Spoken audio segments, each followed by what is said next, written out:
Greetings, I'm Michael Flessner, Extension Weed Specialist at Virginia Tech, and now I'm standing in a sorghum plot. And one of the things to think about with sorghum is use as a rotational crop. So this is forage sorghum, but it could easily just as be a grain sorghum here. And one of the things we're interested with this is use as a rotational crop to break up a continuous soybean. In this part of the world here in South Central Virginia, we don't have good soil types that could produce reliable, profitable corn every year, and we don't have the reliable rainfall there. So we need something to break up that rotation, and corn isn't really an option. So if you're in that position, sorghum could be something to think about. So sorghum gives us a different canopy architecture, right? It's going to be taller.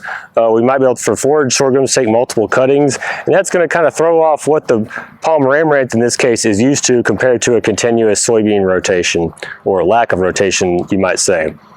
The other thing that sorghum does is it gives us different herbicide options that aren't available in our soybean crop. Herbicides like atrazine and our group 27, those bleacher chemistries such as Callisto, we can use those in this crop to help control the weeds. And so switching it up a couple ways with the herbicide program as well as with the canopy architecture. One of the weed control issues in sorghum, though, is grass control, and that can be challenging because other than some good pre-options, there's really no effective post-emergence options. Basically, it's a full rate of facet with atrazine is as good as we can get. But in the last few years, some new traits have come onto the market that allow different herbicides to be used to help control grasses. So Inzen sorghum and the use of Zest herbicide, which is nicosulfuron, is one option. Double team sorghum and the use of FirstAct is another option. And that herbicide is quizalofop.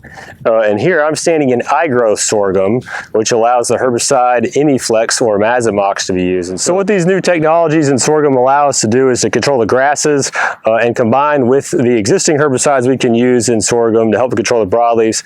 We can really use a sorghum as an effective rotational crop to get out of something like a continuous soybean or introduce diversity into any other crop rotation and help control those weeds.